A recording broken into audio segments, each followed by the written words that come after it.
What's up, guys? Welcome to Infinite Timelines. We've got something special today. Molly Weasley brought Harry's bloodied shirt to the Wizengamot. Dumbledore was removed by noon. Don't forget to like and subscribe. Let's dive in. Chapter 1. The shirt the laundry pile had been growing since Tuesday. Molly had meant to get to it yesterday, but the twins had come back from Lee Jordan's with dragon pox scabs from some extendable ear prototype gone wrong. Not actual dragon pox, just the cosmetic aftermath of a spell Fred refused to properly explain. And the day had collapsed into calamine lotion, and the particular administrative suffering of having two 17-year-olds who thought their own biological resilience was a personality. By Wednesday morning, the pile was significant. She pulled the wicker basket to the center of the workbench beside the kitchen's back window, put the kettle on, and began. 6 of Ron's socks, none paired, which she had given up expecting. 1 of George's shirts with a sleeve that had been partially transfigured into something vaguely fin-shaped. The transfiguration incomplete and now stuck, the fabric caught between 2 states of being in the way that meant it would need unwinding rather than reversing. Ginny's school blouse with a button gone from the 3rd buttonhole, not lost, she noted. The thread still attached, meaning it had been pulled off rather than worn off, meaning Ginny had probably been in some kind of scuffle and hadn't mentioned it. She put that in the mending pile and made a note to herself to ask about it in a way that didn't immediately put the girl on the defensive. Fred's Chudley Cannon's jersey. She picked it up and tried the standard fabric softener charm, and the jersey repelled it with a small, sulky shimmer. She tried it again. Same result.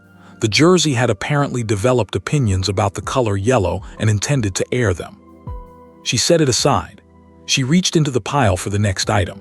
The shirt was at the bottom, balled up tight the way clothes got when someone took them off urgently or dropped them without thinking, without the half-second of consideration that turned a dropped garment into a folded one. It had been at the very bottom. She thought it might have been there since the end of term, 2 weeks ago, beneath everything else, collecting whatever weight the rest of the pile had pressed into it. She knew it was Harry's by the cuff.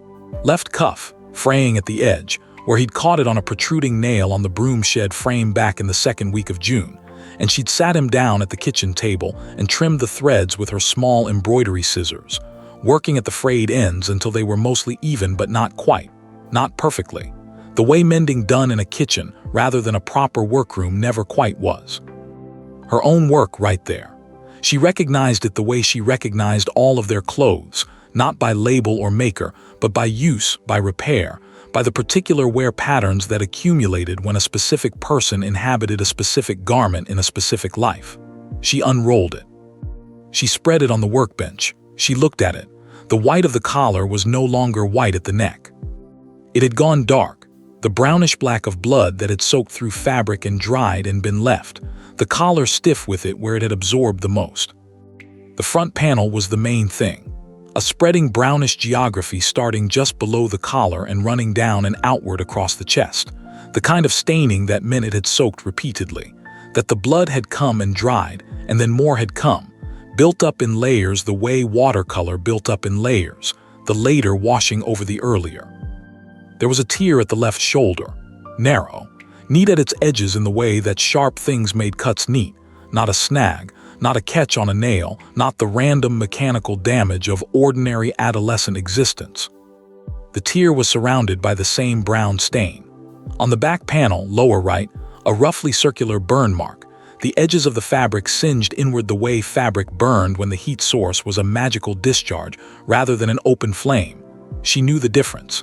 She'd seen spell burns before during the First War on people who'd got in the way of things they couldn't dodge. Her hands were flat on the workbench, one on either side of the shirt. She did not call out. She did not make a sound. The kettle began to whistle and she reached back without looking and took it off the heat and set it on the stone trivet, and then she put her hands back on the workbench, on either side of the shirt, and she stood there. Dumbledore had said recovering. He had stood in this kitchen at this table at the end of June. She had made tea. She had made sandwiches. She had done those things because that was what you did when people came to your house to deliver difficult news. You gave them somewhere to put their hands. And he had told her and Arthur that Harry had had a frightening experience at the conclusion of the tournament, that he was shaken, that he was being monitored by Madame Pomfrey, that he would recover. Recovering. That word with the soft finality of a door drawn to. She had looked at him while he said it, and she had thought, she remembered thinking, that his eyes were tired in a particular way. She had attributed that to the weight of what he was managing, the broader situation, the things he was carrying that she wasn't privy to. She had made more tea. Harry had arrived at the burrow 9 days later, pale and quieter than he'd been before, with the kind of careful stillness that she recognized from Ron after his second year, from Ginny in the months after the chamber. The way children held themselves when they were being brave about something they hadn't processed yet. She had not pressed him. She had not asked. She had fed him and let him be near people she loved and trusted that nearness to do its work, because that was what you did, and she had trusted that if there was more to know, someone would have told her. She looked at the shirt on the workbench. Someone should have told her. She picked it up carefully, the way she picked up things she intended to use, and she carried it through the kitchen and the sitting room past the clock, all 9 hands pointing to home, the clock that had shown Ron's hand at mortal peril for that awful year, and had never quite lost the memory of it in its face, and up the stairs to Arthur's study. Arthur's study was not large. He had made it exactly what he needed. 3 shelves of ministry files color-coded by department, a windowsill collection of Muggle objects in various states of cheerful disassembly, a desk that was tidy in the specific way of a person who was tidy about things that mattered and not about anything else. On the windowsill, among the other objects, sat the enchanted communication mirror, small, round, flat, the size of a good saucer, that connected to his ministry office on level 6. She picked it up and said his name. He answered in under a minute, which meant he'd been at his desk, which at this hour meant he was probably working through the latest batch of Muggle artifact registration backlog. His face in the mirror was familiar and attentive, and she didn't have to say anything except hold the shirt up where he could see it. The silence that followed lasted perhaps 4 seconds. "That's Harry's," Arthur said. "It was at the bottom of the laundry pile." She watched him do what she had done, take it in methodically, the dark collar, the front staining, the shoulder tier. His eyes moved with the same systematic care he applied to his filing, left to right, top to bottom, not looking away. "The left shoulder," he said, "cut, something narrow and sharp, and the back lower is that a burn mark, spell contact. You can tell by the edge pattern." Another silence. "Molly." His voice had gone to the quiet register she associated with the years he'd spent doing dangerous investigative work for the Order, the register she had privately begged him to use less and had never quite talked him out of. Careful, precise, covering something else. When he came off the portkey at the end of the tournament, Dumbledore told us he was recovering, she said. "I know." The school matron's report would have gone to the welfare panel under standard institutional reporting requirements, she said, if anyone had escalated it. Which they didn't. She looked at the shirt in her hands. "Arthur, I need the relevant statutes. I need all of them. Section 14B and everything it references." A pause.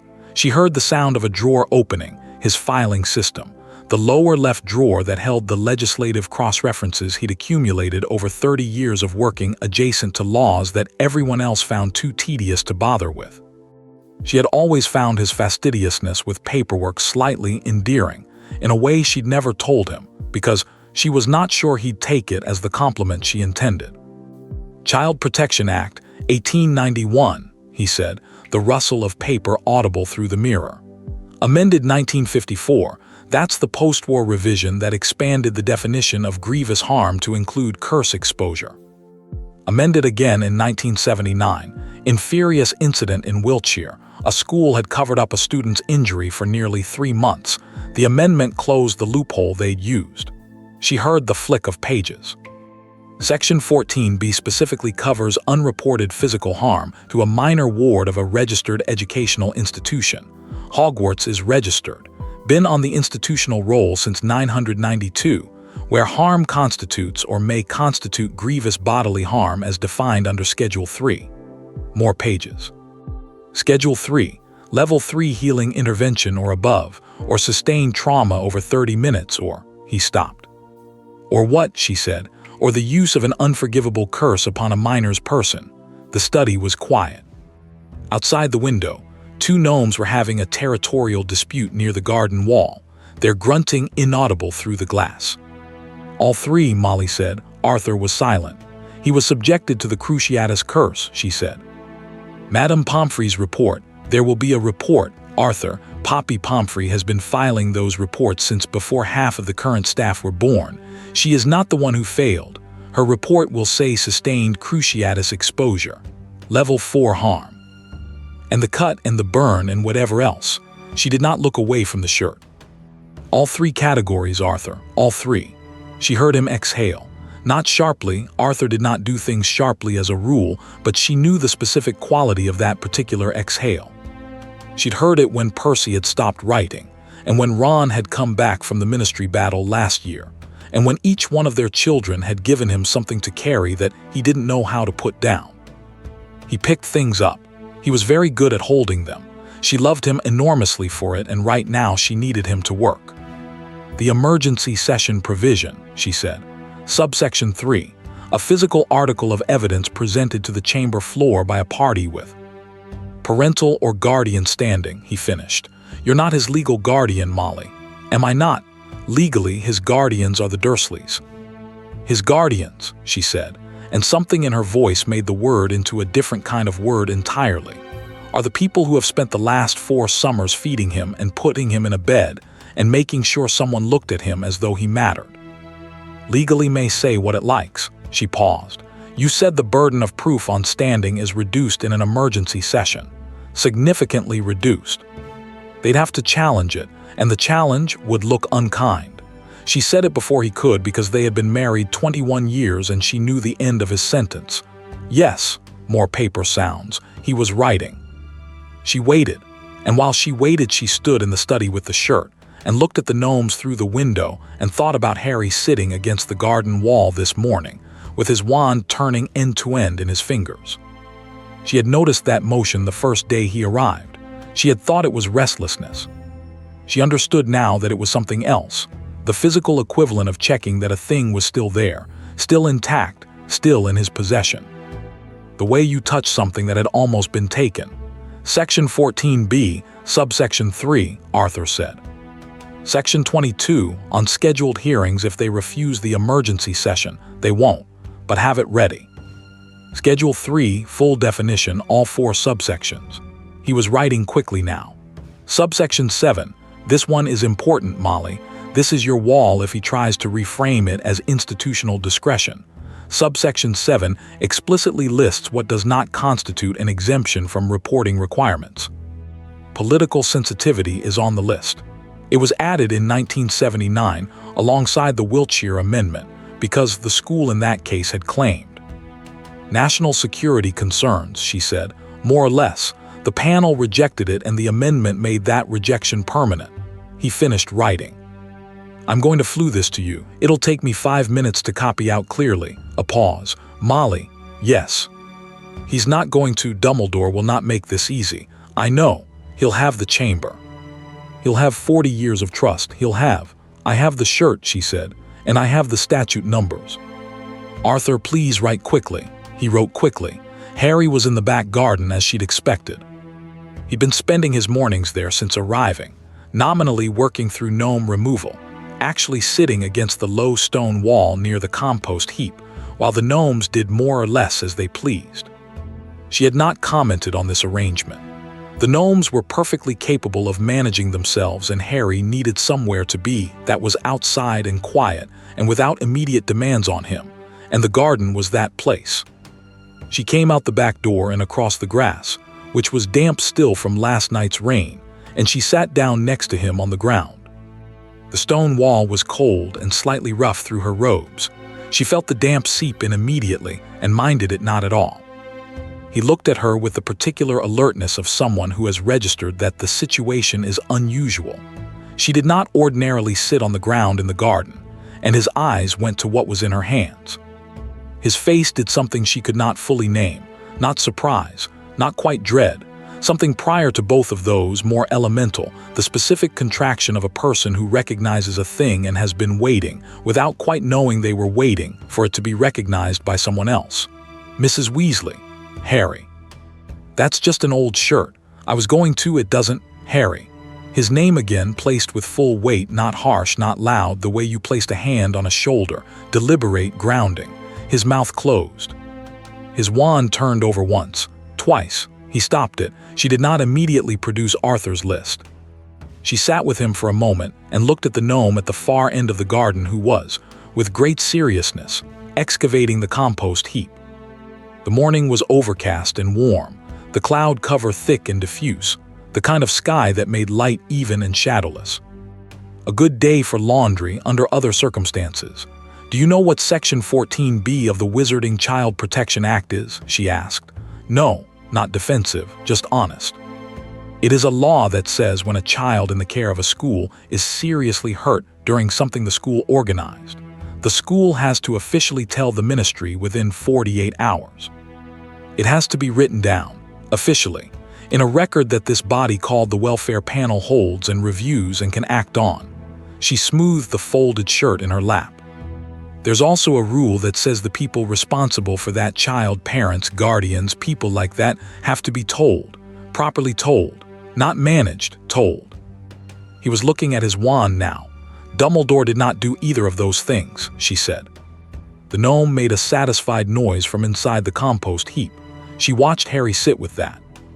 She watched him in the first seconds after she said it, move toward the response she had expected. She knew this movement from all of them, from all 6 of her children, the reflexive repositioning toward whatever frame made the painful thing smaller, more bearable, more acceptable. He was going to tell her it was fine. He was going to produce the argument about bigger things, greater goods, the war coming, the importance of not making a fuss about something that was already past. He had clearly been rehearsing this argument to himself since June, because it was the argument someone had given him and he had taken it in and made it his own the way children took in arguments from the adults they trusted. She waited. He did not say it. He looked at the wand in his hands and he did not say it. She thought that perhaps the shirt on the workbench, unrolled in the kitchen light after 2 weeks of being at the bottom of a pile, had already said it loudly enough that he couldn't quite manage the counter-argument this morning. "I'm going to take this to the Wizengamot," she said. "This morning, I'm going to walk into their chamber and I'm going to put this shirt on their floor where everyone can see it, and I'm going to read them the statute numbers, and I'm going to make them convene an emergency session." She looked at the cloud-white sky for a moment. "I have spoken to Arthur. I know the procedure. I know what I'm doing and I know what it will likely cost, and I've decided it's worth it." She looked back at Harry. "I would like you to come with me. You are not required to say a single word inside that chamber unless you choose to. You can stand beside me and be completely silent, and that is sufficient. But I want you there, because you have spent too long being absent from rooms where people are making decisions about your life." He was quiet. The garden was quiet. A wood pigeon somewhere in the orchard produced 3 low notes and went still. "Dumbledore won't," Harry started, then stopped, recalibrated. "He'll be there. Eventually, we'll be there first." Something moved in his face, not quite a recognition of the strategy, something more visceral than that. The word first had landed somewhere specific. "What if they ask me things I don't?" He stopped again. "What if I can't answer properly?" "There's no properly," she said. "There's only what happened." He looked at her. She thought, not for the first time, about what it would look like to grow up being told that your pain was the acceptable cost of something larger. She thought about how thoroughly and efficiently that could colonize a person's sense of their own boundaries, until the boundaries themselves felt like self-indulgence. She thought about the wand turning end to end in his fingers every morning in the garden where no one was asking anything of him. "Okay," he said. She got up from the ground and offered him her hand, and he took it, and she pulled him to his feet, and she said, "Eat something before we go." And he said, "I ate."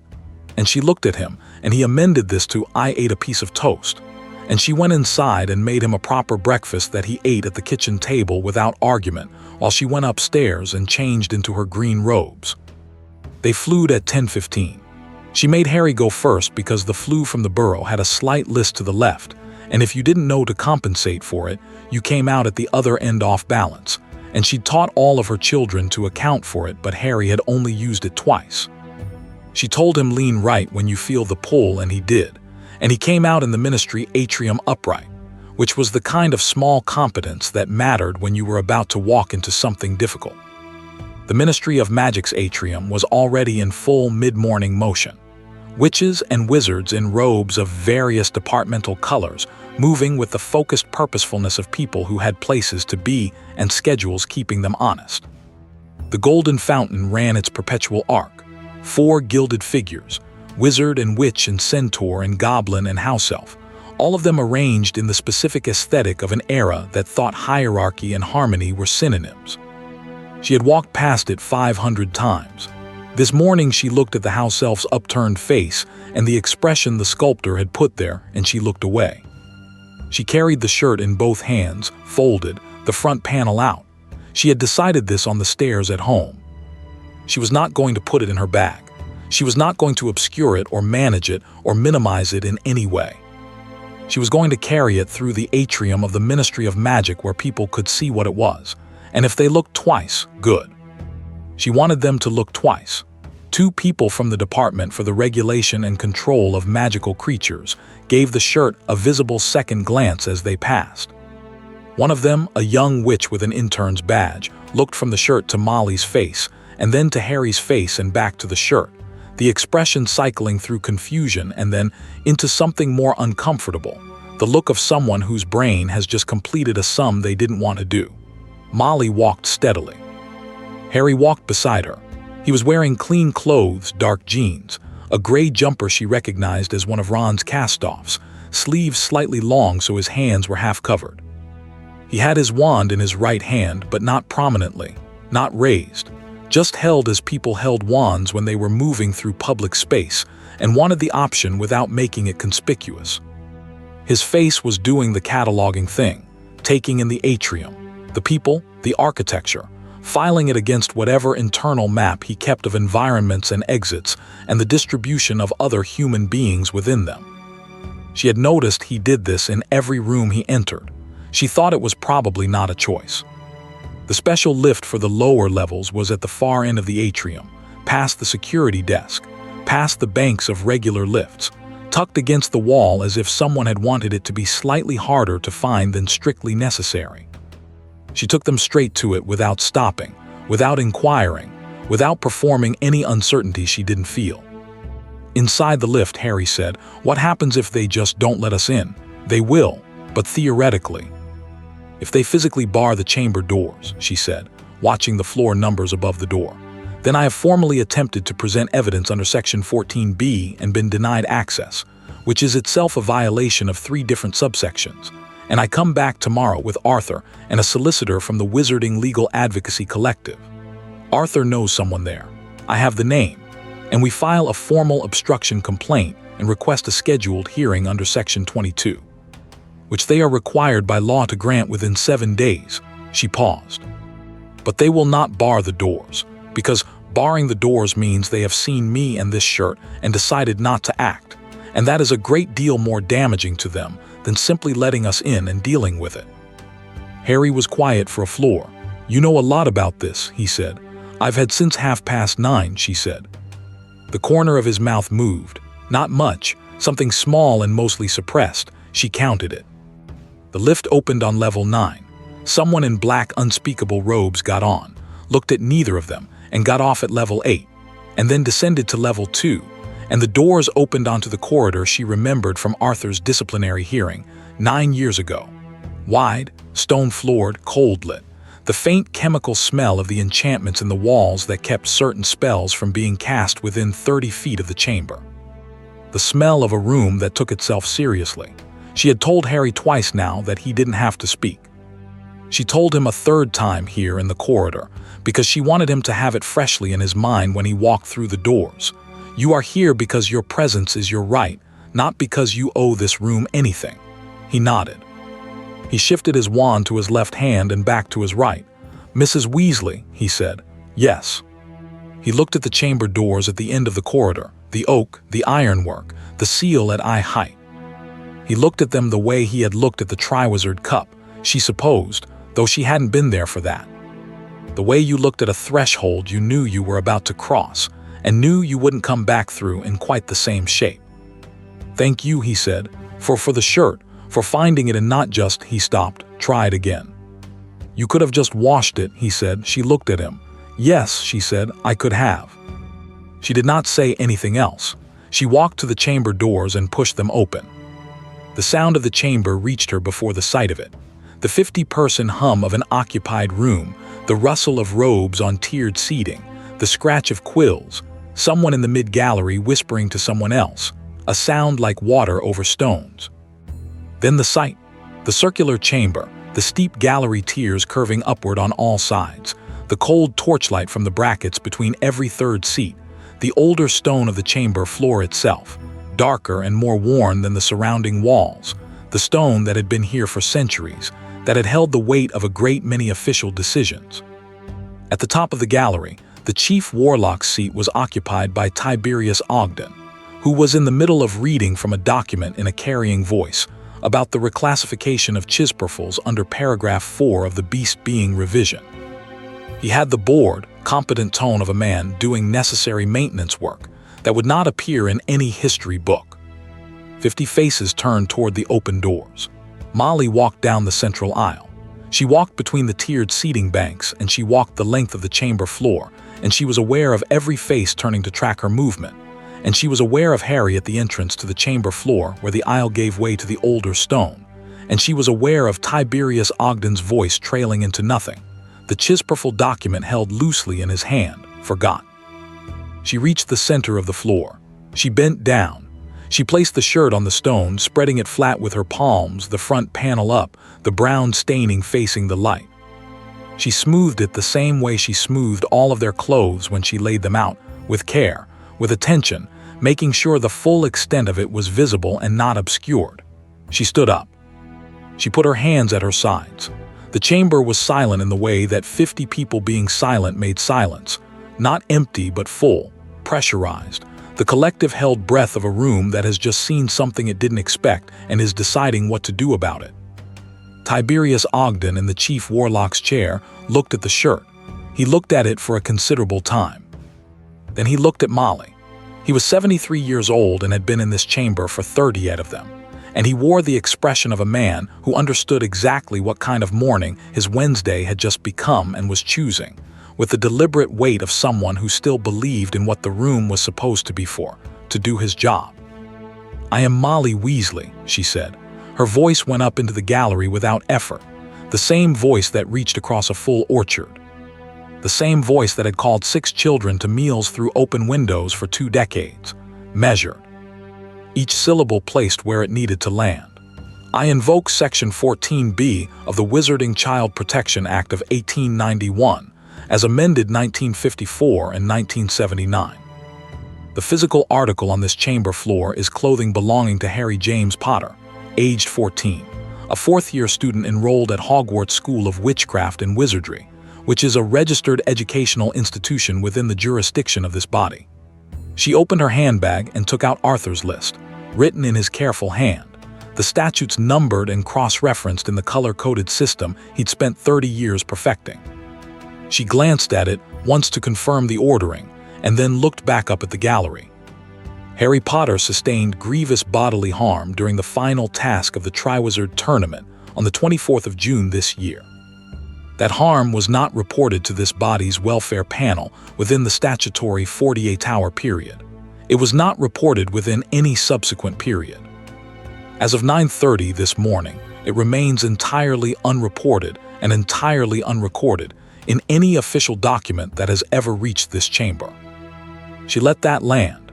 Under Section 14B, subsection 3, I am requesting the immediate convening of an emergency session of this body to examine the circumstances of that harm and to determine whether institutional dereliction occurred. She looked at Ogden directly. I am presenting myself as the party with de facto parental, standing over the injured minor, in the absence of his legal guardians.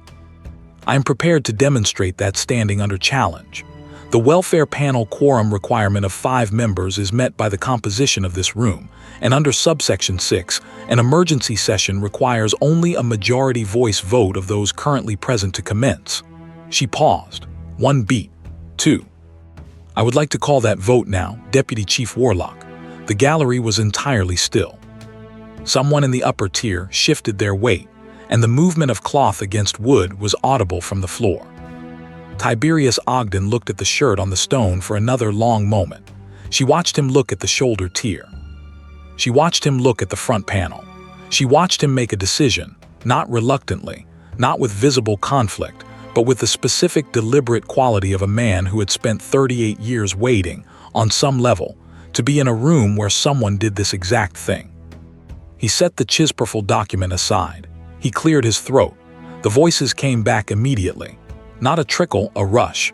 The sound of people who had been in a room for 2 hours reviewing Chisperful documentation suddenly given something that required a real decision, which was its own kind of relief. She counted. She had enough before she reached 20. "The emergency session is convened," Ogden said. He made a note.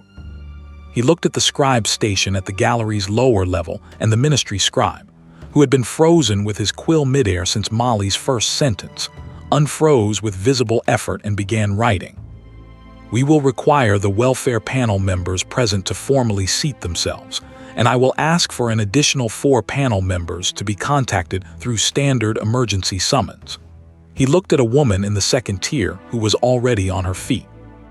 "Magistra Bletchworth, I believe you're currently the senior panel member in the chamber." The gray-haired woman with the deep blue robe said, "I am." And she was already moving to the panel seating below the gallery, her quill and notebook in hand. And she was looking at the shirt with the focused clinical attention of a woman who had spent her career looking at evidence and had not yet looked away from anything.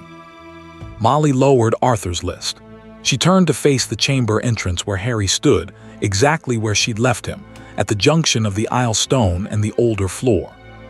He had not moved. His wand was in his right hand. His face was doing the cataloging thing, working through the room, the tiers, the faces, the high cold ceiling, the shirt on the floor, her. She gave him the smallest nod she had, the one that said, "We're in, now we work." The one she'd been giving to children, since Bill was old enough to understand that a look could carry a whole sentence. He took one careful step forward onto the older stone. Something had changed. Not everything. Everything would take longer, would be harder, would require the kind of sustained attention that did not resolve in a single morning. But the shirt was on the floor. The session was called. The record was being made. The room that had contained 50 people conducting routine business was now a room conducting different business, because she had walked into it and put something on its floor and said the statute numbers out loud. And in the corridor upstairs, somewhere in the ordinary ministry morning, a memo was already making its way toward Hogwarts. Dumbledore had not yet been told. Chapter 2. The floor. The emergency message reached Albus Dumbledore at 23 minutes past 10, carried by a ministry owl that came through the open study window with enough velocity to scatter a week's worth of summer security assessments from his desk in a single gust of brown feathers. He read it standing up, which was not his habit. He read it once and then he read it again. And in the interval between the first reading and the second, he stood at his desk with the parchment in both hands and listened to Fawkes make the low, circular sound that passed for the Phoenix's version of thinking alongside someone.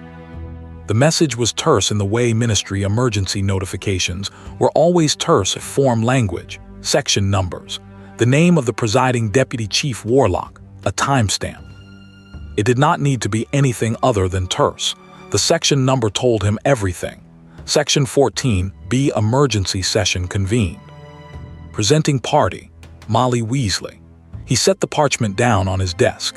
He had, in 113 years of navigating situations that ranged from the difficult to the historically unprecedented, developed a reliable internal instrument for distinguishing between problems that were recoverable and problems that required a different category of response.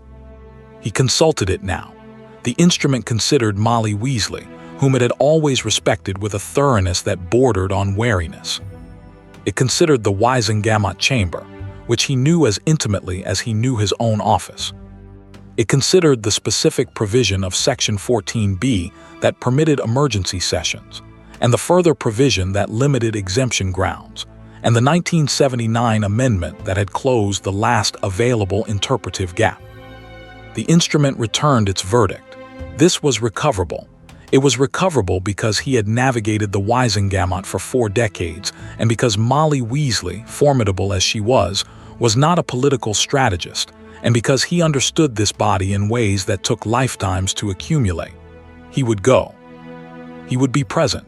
He would explain the full architecture of the decision, not defensively, never defensively, but with the steady, sorrowful authority of a man who had made a terrible choice in service of a necessary outcome and would make it again. The chamber would be uncomfortable. The chamber would not be fatal. He fed the remaining piece of shortbread he'd been eating to Fawkes, because even on the worst mornings there were habits, and the habits were the rails that kept the train from going sideways. He put on his traveling robes, deep purple, the ones he wore to formal ministry occasions, which this now was. He picked up his wand from the desk. He apparated to the Ministry of Magic at 29 minutes past 10. He was good at walking into rooms. He had been good at it for most of his adult life. The specific quality of entry that carried its own authority without requiring announcement. The unhurried pace that suggested the room had been waiting for exactly the right person, and that person had now arrived. He walked down the ministry corridor toward the chamber doors, and he was already organizing his thinking into the shape it needed to take. Measured acknowledgement of Molly's valid concern, honest acceptance of the reporting failure as procedural rather than moral, the pivot to context, the broader security picture presented not as excuse, but as the landscape within which any individual decision had to be evaluated. He pushed open the chamber doors. The chamber had rearranged itself. The chisperful documentation was gone. A ministry scribe occupied the official recording station. 5 members of the welfare panel were seated in their designated section below the gallery. The regular session members filled the gallery tiers, which was more than he'd expected. He had expected some attrition, the mundane pull of other schedules. And the room had the specific quality of attention that meant everyone present had decided, consciously or not, that something worth watching was happening. He assessed all of this in the time it took him to walk 4 steps inside the door. Molly Weasley was at the respondents' table on the chamber floor, seated, with a document in front of her, and a folded cloth that he recognized as the shirt beside it. She was in her Green Day robes, which he noted with a part of his mind that cataloged details. She had dressed deliberately. Beside her, Harry. He looked at Harry. The boy was upright, present, not visibly distressed. That registered as a relief before he could prevent the relief from forming. Harry's face was doing the watchful, cataloging thing it had developed over 4 years of navigating Hogwarts. A thing Dumbledore had always privately thought of as the boy's most fundamental survival tool. The constant, systematic reading of his environment. He was reading the chamber now. He glanced at Dumbledore's entry and then his gaze moved on, which was itself a kind of information. Dumbledore chose the 3rd row of the gallery, not the front. The front would signal that he had come to preside, and he was not the presiding officer today, and performing that confusion would be read immediately by everyone in the room as precisely what it was. 3rd row. Present, visible, not elevated above the process. A witness, not a defendant. He folded his hands in his lap. Tiberius Ogden had watched him come in. He said nothing. The emergency session protocol didn't require him to acknowledge late arrivals, and returned his attention to the welfare panel. Eunice Bletchworth, senior panel member, looked up from her notes and looked at Dumbledore. It was a brief look, professionally neutral, and it told him nothing useful about where she stood, which told him she was good at her job. He waited. Tiberius Ogden opened the substantive session at 10:47. The body is convened in emergency session under Section 14B, he said. His voice had the carrying quality of a man who had spent 38 years, ensuring he was heard to the back row without shouting. We proceed in 3 parts. First, presentation of evidence and opening account from the party with parental standing. Second, testimony from any party wishing to speak in the context of that evidence, subject to panel approval. Third, the welfare panel's determination of whether institutional dereliction occurred, and if so, what remedy is recommended. He looked down at the chamber floor. Mrs. Weasley, you have the floor. She stood. Dumbledore watched her. He had always respected Molly Weasley with a precision that was separate from his personal affection for her family. She was not in the ordinary run of things, a woman who sought formal power or institutional authority. She was also not in any run of things, a woman who was confused about what she believed or uncertain about what she was willing to do about it. He had always considered those qualities an asset in the context of the Order. He was revising the geometry of that assessment in real time. Her voice was level, not cold. Molly Weasley's voice was never cold, which was part of what made it devastating, the way it carried warmth right up to the edge of its contents, and then delivered the contents with the warmth still present, like a letter that said something unbearable in a familiar hand. She laid out the article. She named Harry. She cited the institution. She produced Madame Pomfrey's admissions report. He had not expected that. He had known the report existed. He was aware Poppy had filed it. He had not anticipated that Molly would have had time to obtain a copy in the 2 hours since she'd found the shirt. He adjusted. She read the medical findings aloud. The gallery did not move during this recitation. He watched faces in his peripheral vision. A senior Wizengamot member in the second tier, who had served since before the last war, who was looking at the shirt on the chamber floor with an expression that was doing something complicated around the jaw. 2 junior members in the upper tier who were not looking at the shirt or at Molly but at each other, communicating something wordless. Eunice Bletchworth writing steadily, not looking up.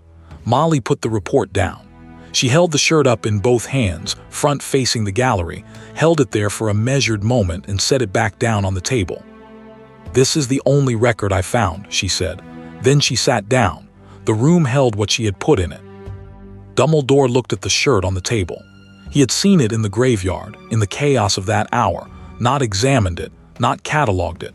He had been focused on Harry's face and Harry's breathing, and the specific mania of getting them both away from that place intact. He looked at it now with the chamber's cold torchlight full on it, and he thought, with the precise part of his mind that he kept separated from the rest by long practice, that Molly had been right to bring it here. Not strategically right, just right. He filed that thought and put the rest of himself to work. He rose at 11:14 when Ogden opened the floor. He moved to the low podium beside the respondent table with neither haste nor visible reluctance, because both of those would have been read correctly, and what he wanted the room to read was composed honesty. He placed his hands on the podium. He looked at the gallery over his half-moon spectacles with the gravity of a man about to say something true, because he was, in fact, about to say something true. Several things, in sequence, true things arranged with the precision of a man who understood that truth, and the whole truth were not always the same shape. "I want to begin by saying that I am grateful to Mrs. Weasley." He let the opening land naturally, without qualification, because the gratitude was genuine, and the chamber would feel any falseness in it immediately. Her concern for Harry is the most human response to a situation that has demanded of all of us, that we operate at the intersection of human instinct and a wider and very specific necessity. What happened to Harry on the 24th of June was, in every meaningful sense, terrible. I would not minimize it. I have not minimized it in my own reckoning of that night or in any night since. He paused. Let the acknowledgement establish itself as sincere. But I must ask this chamber to consider the full landscape of what that night represented. His voice stayed level, the baritone he had been using in formal settings for 50 years, measured, unhurried, the voice that had delivered difficult news to grieving families and rallied councils in the middle of the last war. We are at the beginning of a period of renewed darkness in our world. The individual who returned on that night, Lord Voldemort, he said the name deliberately, watching the gallery's familiar flinch and holding his own stillness against it, is active again, and recruiting and building towards something that this chamber is not yet, I would argue, adequately prepared for. He looked across the tiers. The decision to manage the public account of that evening's events was made with a single priority: preventing a panic that would have destabilized the protective measures currently standing between ordinary wizarding families and an open war they do not yet know they are in. A public revelation that Voldemort had officially returned would have reached his supporters within hours. It would have confirmed to them that the moment they had been waiting for was real and present, and it would have accelerated his preparations by months, possibly a year. He let the weight of that settle. A year in those preparations is lives, many lives, in ways that the suffering of one child. Stop. The word came from Molly Weasley's direction, and it was not loud. It was the specific register of a voice that has spent decades knowing when something is about to go badly wrong and intervening before it does. Not a shout, not a protest. The voice she used when a pan was about to boil over, absolute, immediate, carrying complete authority. He stopped. She stood up from the table. She did not rush. She placed her fingertips on the tabletop the way a person placed their hands when they wanted to be stable and were choosing to keep their hands where everyone could see them. "Did you say," she said, "the suffering of one child?" The gallery was entirely still. "I understand the argument," she said. Her voice had not changed. The warmth was still there, which was the thing about it, the warmth right up to the edge. "Arthur explained it to me years ago. The theory. Sometimes the protection of many requires the few to bear a disproportionate cost, and this is tragic, but it is the arithmetic of war, and responsible leadership requires accepting it." She looked at him across the chamber floor.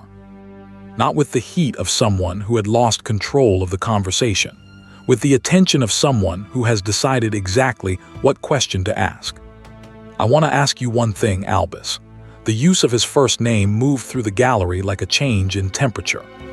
She had never used it to him in any context he could recall. The chamber noted it. He noted it. "Did Harry consent?" she asked. "Did you sit with him, not inform him, not decide for him, not calculate that he was too young or too necessary to be given the full account? Did you sit down with Harry James Potter and say, 'Here is what I need, here is what it costs you specifically. What do you choose?'" The question sat in the room. He could answer it in several ways. He had thought about this question, not in these terms, not with this framing, but the substance of it had been present in his own late-night accounting of the decision. He chose the honest answer. "No," he said. "He is 14 years old and the security implications." "He is 14 years old," she agreed, and the agreement was its own kind of strike, the way she took his word and gave it back with different weight. "And he is old enough to have competed in your tournament, and old enough to face Voldemort, and old enough to be used as a blood component in a dark resurrection ritual." He was old enough for all of that. She did not raise her voice, but not old enough to be asked. That is a remarkably convenient place to draw the line. In the third row, toward the right end, he was aware of Lucius Malfoy making a motion that was almost nothing, a slight forward lean, a readjustment of posture. He had registered Lucius's presence when he entered, and had filed it in the part of his mind, devoted to threats that had not yet resolved into their final shape. He filed the posture change alongside it. He looked back at Molly. "I take the point about consultation," he said. He kept his voice from tightening. He was aware of the effort it required, and was aware that the awareness itself was information about how the conversation was going. It is a fair critique, and I accept it without qualification. The failure to more fully include Harry in decisions about the management of his own situation is something I am already working to correct. He looked at Tiberius Ogden. "What I would ask this chamber to consider is whether the statutory reporting question is the appropriate lens through which to assess a crisis management decision, made in the context of what may be the defining security situation of our generation." Section 14b was written to address institutional negligence. What happened here was not negligence. It was a deliberate security calculation, and conflating those two things. Subsection 7, Molly said. She said it the way she said pass the salt. She opened Arthur's list on the table and read directly from it without sitting down. The reporting requirements of this section may not be suspended, waived, or deferred on grounds of institutional confidentiality, ongoing investigation, political sensitivity, or the exercise of headmasters or school governors' discretion. She looked up. There is no national security exemption in Section 14b. There is no wartime exception. There is no provision for headmasterly judgment to supersede the reporting requirement.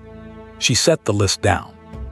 Someone in 1979 sat down and wrote every exemption that a school might try to claim, and they wrote them into the statute specifically to prevent them from being claimed, because someone had already tried to claim them. And those people on that previous occasion also believed their reasons were sufficient. She looked at him steadily. The statute disagrees. He was aware, with a precision he did not enjoy, that the room had shifted. Not dramatically, nobody in the gallery had moved or spoken, but the quality of the silence had changed. There was a kind of silence that surrounded a man the way a crowd surrounded him, that carried him and his authority forward as an assumed given. That silence had been his for 40 years in this chamber. The silence in the room right now was a different kind. It was the silence of a room that was listening in a new direction. He looked at the shirt on the table. He looked at Harry. Harry was looking at the table's surface. His hands were in front of him, wand held flat between both palms, and he was very still, and Dumbledore thought, looking at him with the unflinching honesty the moment seemed to require, that the boy had been very still for weeks. That stillness that looked like composure, and was not composure but something that had replaced composure when composure ran out. "I would ask," Dumbledore said, and his voice had moved somewhere quieter than the baritone, something less managed, "that the chamber consider the outcome. Harry survived. Harry is here, and that's survival." "He is here," Molly said, "because he is extraordinary and because he fought with everything he had when no one else was there to help him. Not because the management of information kept him safe. The information management kept you comfortable." She looked at him for a moment, just looked. "That is the distinction that matters, Albus." He had nothing to say to that, not because no response existed. Because the honest response confirmed her premise, and the dishonest response would be visible to every person in the room. He stepped back from the podium. Tiberius Ogden asked if he wished to continue. He said, with the equilibrium of a man who has taken a blow and is choosing not to show the place it landed, that he would reserve further comment until the panel's questions, and he returned to his seat in the third row. He sat down. His hands were folded in his lap, and they were steady, and nothing in his posture acknowledged what had happened. He was very good at this. He had been very good at this for a very long time. He was aware, however, that being very good at not showing things was not the same as the things not having happened. And what had just happened was that Molly Weasley had walked him to the edge of his own argument and shown him the drop. Harry had been sitting at the table for 43 minutes. She had told him twice he didn't have to speak. She had meant it both times with the full weight of a promise. He knew she had meant it, because Molly Weasley said things she meant and did not say things she didn't, which was one of approximately 400 things that made her different from most of the adults who had populated his life so far. He spoke anyway. He didn't stand up. He didn't raise his hand. He didn't wait for anyone to call on him. In the middle of Dumbledore's attempt to respond to Molly's last point, when the Deputy Chief Warlock had drawn breath to speak, Harry said something, and the chamber oriented toward him with the immediate, complete attention of a room that had been waiting, without quite knowing it was waiting, to hear from the person whose shirt was on the table. Dumbledore went quiet. "The Cruciatus Curse," Harry said. His voice was flat, not emotionless. The flatness cost something. Molly could hear the cost in the precise evenness of it, the way you heard effort in something that was trying not to sound like effort. He was looking at the table in front of him, not at the gallery, not at Dumbledore. "Madame Pomfrey's report says sustained. I don't know what sustained means in whatever the official definition is." A pause. "It was long enough that I stopped being sure when it had started. I don't know if that's the kind of information that counts. I don't know what a relevant amount of time is." The gallery was entirely silent. "He did it because he wanted to see if I'd scream," Harry said. He said it with the same flat accuracy he might have used to describe something he'd read in a textbook, something that had already happened to someone else, and had then, through some bureaucratic error, happened to him.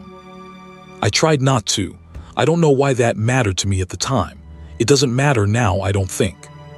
I'm just saying what happened." He stopped. He turned the wand over once in his hands, flat, deliberate.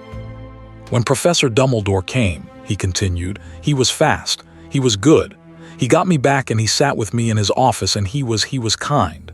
He looked up briefly toward the third row and then back down.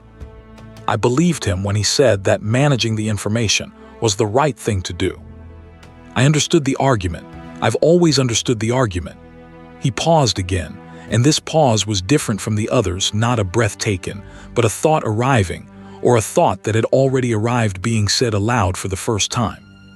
But I was the one who had to live with the managing, every day since June, keeping it small, keeping it contained, not telling Ron. Not writing to Hermione, just holding it where Dumbledore said it needed to be held, because there was a bigger thing and the bigger thing was more important than my. His voice did not break, but it changed, flattened further, which was the same kind of thing than my having a bad time. Molly looked at the gallery.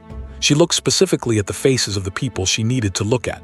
Eunice Bletchworth, writing without pause, her pen moving with the speed of someone who had learned shorthand in an era when shorthand mattered. The senior member in the second tier whose jaw had been doing something complicated. Tiberius Ogden, still as a man can be still. She did not trust her own face right now. Not because she was going to cry, she was not going to cry, not in this room, not with this work still unfinished, but because what was on her face would not serve Harry or the record or the 49 people in the gallery who needed to be thinking about statute and dereliction, and not about her. She kept her attention on the room and let Harry's words do what they were going to do without her face confirming or framing them. They didn't need her frame, they were sufficient. I think someone should write it down, Harry said. That's the part that matters, I think, not just for me. He stopped, restarted. If it wasn't written down this time, it wasn't the first time it wasn't written down, someone before me. And if it doesn't get written down now, it won't be the last time, whoever comes next. He looked at the table. I just think someone should write it down. Eunice Bletchworth had stopped writing. She was looking at Harry. Her pen was in her hand, and she was looking at him with the specific, steady attention of someone who has spent a career doing a job that the rest of the world finds dry and procedural, and who has always known it was neither. She's writing it, Molly said quietly, only for Harry. All of it. She's been writing it since we came in. He looked at Bletchworth. Bletchworth met his eyes and without changing her expression gave him a single nod, professional, complete. He looked back at the table. He let out a breath he had apparently been holding for some time, possibly since June. Lucius Malfoy requested the floor at 11:41. Molly had been aware of him since she entered the chamber, in the way you were aware of weather.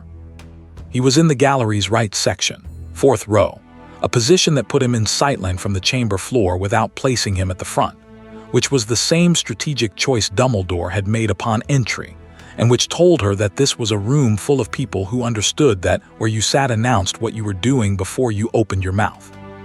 Lucius had not moved. He had not made any visible reaction to anything said in the past 50 minutes.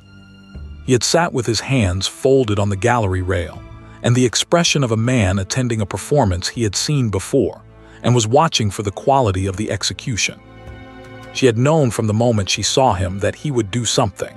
Lucius Malfoy did not attend proceedings without intention.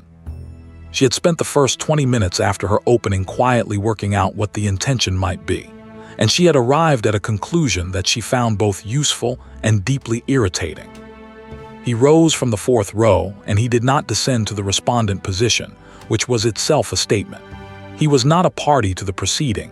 He was a member of this body exercising its rights, and he would speak from where he stood, and the chamber would hear him from height. He placed one hand on the rail, and he arranged his face into the expression of a man who found himself reluctantly compelled to speak, which Molly estimated took him approximately no effort at all. I find myself, Lucius said, in the carrying, musical baritone of a man to whom language had always been an instrument rather than simply a means of communication, in an unusual position this morning. He paused to allow the understatement its moment. I am not, as this chamber is well aware, a natural ally of Mrs. Weasley in most matters. A breath of recognition from the gallery, not quite amusement, more the collective acknowledgement of a known quantity. And yet I confess that what I have heard in the past hour has produced in me a discomfort that I suspect is not mine alone. He surveyed the gallery with the unhurried ease of a man who had been comfortable in rooms like this one since, before most of its current occupants had passed their NEWTS. The chief warlock of this body, he he said, is simultaneously the headmaster of the institution whose reporting failure is presently under examination. That is not, I want to be precise, an accusation. It is a structural observation. He looked toward the third row with the specific warmth of a man deploying the word colleague as a scalpel. Albus Dumbledore has served this body with distinction for decades. I have disagreed with him on a considerable range of matters, but his commitment to the wizarding world's well-being is not something I have ever doubted, and I do not doubt it now. He turned back to the gallery. The question before us, however, is not one of character. It is a question of architecture. His voice tightened fractionally with the precision of a mechanism engaging. This body exists to provide oversight of the institution and individuals responsible for the safety of our community. Its capacity to provide that oversight depends entirely on the independence of the oversight function from the individuals being overseen. He spread his hands slightly, open, reasonable, the gesture of a man presenting an argument that had practically made itself. When the individual subject to examination simultaneously occupies the chair from which that examination is conducted, or would ordinarily be conducted, the architecture of independence is compromised. Not by intent, by structure, he straightened. I would like to move, understanding Order 12 of this body's procedural rules, that while this matter is under active examination, Albus Dumbledore voluntarily recuse himself from the Chief Warlock's chair, pending the welfare panel's determination. He let the pause carry its full weight, and then he added, with the silk of a man who had just opened the real door, and I further propose that we reserve now the vote on his continued fitness to occupy that chair, contingent on the panel's finding, so that the procedural question cannot be weaponized as a delay to the substantive one. He sat down. He did not look at Molly. He did not look at Harry. He folded his hands on the gallery rail and examined the middle distance with the expression of a man at peace with the world. The chamber took 3 seconds to respond. Then it began to make the low, distributed sound of 50 people in simultaneous private calculation. Molly was aware, very specifically, of the taste of finding something useful and finding it unpleasant at the same time. Lucius wanted Dumbledore diminished. The reasons were his own, and she would not examine them for integrity, because examining them would take more time than she had, and the motion itself was structurally sound regardless of the hand that introduced it. Arthur would have made this same argument. He simply hadn't been here to make it. Tiberius Ogden called for order. He looked at Dumbledore. He said formally, "The Chief Warlock is invited to respond to the motion." Dumbledore was still. He looked at the chamber floor for a moment, at the table where Molly and Harry sat, at the shirt, with the expression of a man accounting for something in the presence of other people, which was not something he ordinarily did. His hands unfolded and refolded in his lap. "I have no objection to the motion," he said. The room received this. Ogden called the vote on the procedural motion, 41 in favor, 9 against, 3 abstentions. The welfare panel deliberated. They withdrew to the panel chamber, which was adjacent to the main chamber through a door at the gallery's lower level. She could not hear them and she did not try. She sat at the table. Harry sat beside her. The gallery remained full, which she had not quite expected. She had thought people would take the interval to leave, to attend to the rest of their Wednesday, but they did not leave. They sat in the tiers and talked in low voices, and looked at the chamber floor and the shirt on the table. Dumbledore remained in the third row. Harry was eating a biscuit. Eunice Bletchworth had produced them from somewhere inside her robes, with the brisk practicality of someone who had sat through enough long hearings to know that the human body had requirements that did not pause for institutional proceedings. She had placed 2 biscuits on the table beside Harry's side without comment, the way Molly placed food in front of people she was caring for, and Harry had looked at them, and then eaten one with the careful attention of someone who had been told to eat and was making a genuine attempt. Molly looked at the shirt on the table. She had thought, somewhere during the 11-minute interval before Bletchworth returned, that she might feel differently about the shirt now that it had done its work, that she might feel the need to take it back, to return it to the house to keep it. She didn't. It was evidence. Bletchworth had logged it into the welfare panel's official record at 11:05. It would live in those records now, properly labeled, properly cross-referenced, exactly where it belonged. It was not a relic. It was not something you kept on a workbench. It was a piece of information that the system had tried to exclude, and she had delivered it through the door that existed for exactly this purpose. She was glad it was logged. She would not take it back. Harry finished the biscuit.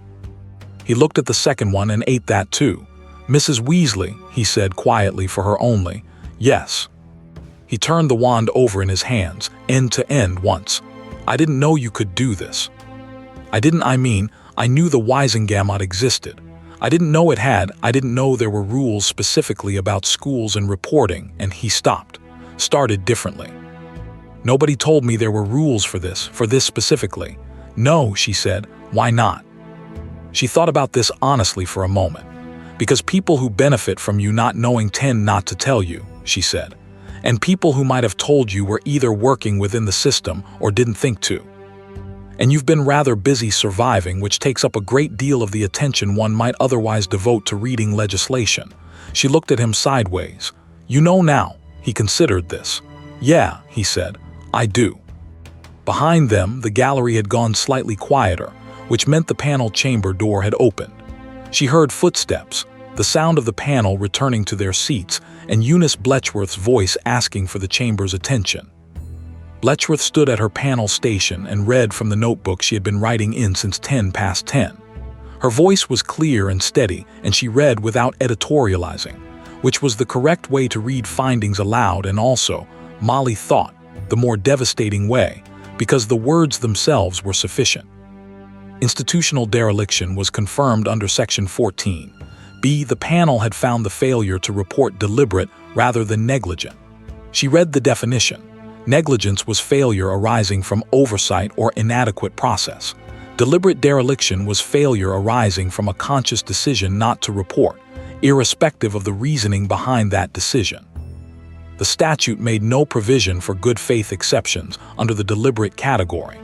The 1979 amendment had specifically closed that interpretive route. She read the recommended remedies in order. A mandatory reporting audit across all registered educational institutions, to be completed within 120 days. A formal censure to be appended to Hogwarts' institutional record. The appointment of an independent welfare panel liaison to the school for a minimum period of 2 years. And then the fourth recommendation, which Bletchworth read in the same neutral tone as the first three. Given the finding of deliberate dereliction by the individual currently occupying the Chief Warlock's chair, and given the concurrent motion reserved by this body, the panel recommended that continued occupancy of that chair by the responsible party was inconsistent with the oversight function that the position existed to perform. The panel recommended the matter be put to a vote. Tiberius Ogden called the vote at noon exactly, 44 in favor of removal, 5 against, 4 abstentions. Ogden recorded the vote. He looked across the gallery at the empty Chief Warlock's chair above him and then at the chamber floor. "The finding is entered," he said. "The recommendation is adopted. This body will advise the Minister of Magic's office of the vacancy and the circumstances of its creation." He paused. "The emergency session is formally concluded. The record will be published to all members within 48 hours per standard protocol." He gathered his papers. The chamber began to move, not quickly, not with the relieved dispersal of a body glad to be finished, but with the careful, measured movement of people who had just sat through something and needed a moment to find their regular orientation again. Molly stood from the table. She picked up Arthur's list and folded it and put it back in her handbag. She looked at the shirt, still spread flat on the table, logged and numbered, and now officially part of a record that would not be suppressed or managed or placed at the bottom of a pile. She left it where it was. She turned to Harry. He was standing. His wand was in his right hand, and he was looking at the gallery as it emptied, watching them go, the 50 members dispersing toward the doors, some of them glancing at the chamber floor as they passed the lower level, most of them not. He watched them the way he watched all environments, cataloging, noting, filing. But there was something underneath it now that had not been there this morning, something that was less than resolution and more than relief and might, given time, become something else entirely. "Done," he said. "Done," she said. The corridor outside the chamber was stone-floored and cool, and after 50 minutes in the enclosed acoustic of the gallery, it felt dimensionally different. The way outdoor space always felt different after a long indoor time, bigger, with no ceiling pressing the sound down. Dumbledore was there. He was at the far end of the corridor, not near the lift, not moving toward the atrium. He was simply standing, as though the corridor were a room he had entered and had not yet decided to leave. He had his wand in his hand, not raised, just held in the same habitual way Harry held his. He looked older in the corridor than he had in the chamber. The corridor's cold light did not have the chamber's formal torches, and without that formality the age arrived. He looked at Harry first. He had always looked at Harry first, in every room they shared. She had always attributed this to the weight of what Albus carried about Harry's future, the things he knew and had not shared, and was managing in the way he managed everything. She attributed it differently now, not without compassion, just differently. "Harry," he said. Harry stopped walking, not from deference, from choice, which was a different thing, and the difference was visible in how he stood. He did not angle himself toward Dumbledore the way he had always angled himself toward the man. The unconscious orientation toward authority that had always been part of how he moved in Dumbledore's presence. He stood squarely on his own axis and he looked at him. "I want you to know," Dumbledore said, and the baritone was quieter now, stripped of its formal carrying quality, just a voice in a stone corridor, "that nothing about the decisions I made reflected any diminishment of my care for you. Nothing. I hope you know that. I hope," he paused. "In time, when some of this has settled, I hope you'll be able to understand that your survival was never a secondary consideration. It was the central one. Everything was in service of—" "You told me not to talk about it," Harry said. Dumbledore waited. "To anyone." Harry's voice was flat in the way it had been in his testimony, but calmer, the flatness of something that had been said aloud and had therefore become slightly less enormous. "Not to Ron, not to Hermione. Don't write it down, don't go over it, don't just hold it." He looked at Dumbledore steadily.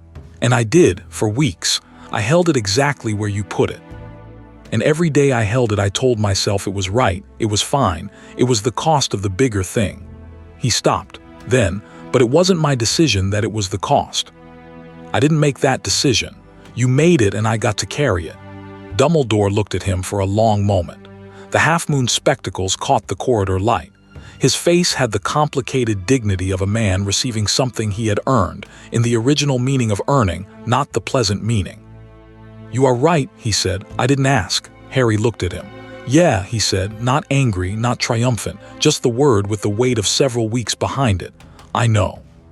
He walked past him down the corridor. Molly met Dumbledore's eyes for a moment. His were steady. She would give him that. Whatever else she had taken from him today, she had not taken his composure, and she was not certain she would have wanted to. She looked at him with the full attention of someone who had fed him sandwiches in her kitchen 2 months ago, and had trusted the word recovering and had not pushed, and had found a shirt at the bottom of a laundry pile. She had nothing to say to him that the last hour had not already said. She turned and followed Harry down the corridor toward the lift. They flew back at 1:10, which meant the entire morning, the laundry pile, the statute research, the ministry corridors, the chamber, the vote, had taken less than 4 hours. Molly found this fact slightly remarkable in the way she always found it remarkable when enormous things happened quickly. The world changed, and then it was still only lunchtime, and the washing up still needed to be done. Arthur was home. He had clearly come back from the ministry the moment he could extract himself, because it was well before his usual hour, and he was still in his robes when they came through the flue. He was at the kitchen table with a cup of tea, and his color was slightly off in the way it went when he'd been sitting with something difficult. And when Molly came through, he stood up immediately. And when Harry came through behind her, he looked at Harry the way he sometimes looked at the children when they'd come back from something hard, assessing without asking, taking inventory of the physical reality of a person you love as distinct from the account you've been given of their whereabouts. "Tea," Molly said, not a question. "Already on," Arthur said. She put her bag down on the counter and took off her robes and put on the apron that lived on the hook beside the dresser, because the apron meant she was back in her own kitchen, and the kitchen had its own requirements, and the requirements were clarifying. "How was it?" Arthur said, to both of them equally, not specifically to Molly. Harry sat down at the kitchen table. He put his wand down flat on the table's surface beside the sugar bowl. 44-5, he said. Arthur sat back down. He looked at his tea. He was quiet for the length of time it took Molly to locate the bread and begin on sandwiches, which was not very long, but it was a significant kind of quiet. "Right," he said at last. "Good. Lucius Malfoy brought the procedural motion," Harry said. "The recusal thing. Did he?" Arthur absorbed this with the expression of a man for whom this information was unsurprising and unpleasant in equal measure. "It was structurally correct," Molly said from the counter. "I would have preferred anyone else in that particular role." "Yes," Arthur agreed. "I imagine you would have." The back door opened and Ron came in from the garden with the specific look of someone who had been trying not to hover. He assessed the kitchen in the efficient way of a person with 6 siblings who had learned to read rooms before he could read text. And what he apparently read was that Harry was at the table, and the kettle was on, and his mother was making sandwiches, which was the configuration that meant things were ongoing but not catastrophic. He sat down across from Harry and said, "Right then," in the tone that meant approximately 37 things, the first several of which were about loyalty and none of which were questions about the ministry. "Right," Harry said. Ginny appeared in the doorway a moment later with the transparent casualness of someone who had been approximately 8 feet away for the past 30 seconds. She looked at Harry and then at the table, and then at the wand lying flat beside the sugar bowl, and she crossed the kitchen and took a cup from the dresser and poured herself tea without saying anything, which was its own form of welcome. The kitchen was full of them. It was full the way it was always full, overlapping, multiple, the specific warm noise of people who knew each other well enough to be quiet together without it being heavy. Molly made sandwiches. She made more than strictly necessary, which was habitual, and she set them on the table and sat down at her own end, and Arthur poured her tea without being asked, and from somewhere above them she could hear the twins moving around. They'd come in at some point. She registered their footsteps. She always registered their footsteps because they had a specific rhythm that 30 seconds of corridor observation had taught her to distinguish from everyone else's. Harry was eating. He was talking to Ron something about the garden, about the gnome who had taken up residence in the compost heap and apparently regarded it as a studio flat, and his voice was doing the particular thing she'd learned to listen for. Not happy, not fixed, nothing was fixed but present. Actually here. The specific quality of a voice that belongs to a person who is in the room they are sitting in rather than elsewhere behind their own eyes. His sleeves were rolled up because it was warm. The scar on his left arm from the cut in the graveyard was visible in the ordinary kitchen light, pink and healed at the edges, the kind of mark that would likely fade over the next year or two into something you'd only see if you knew to look. She looked at it once and looked away. The shirt was in the welfare panel's records where it belonged. Someone had written it down. She drank her tea. Outside, over the garden wall, the sky had cleared during the time they'd been at the ministry and was now a particular flat blue, the kind that arrived after cloud cover lifted and before the afternoon decided what it wanted to be.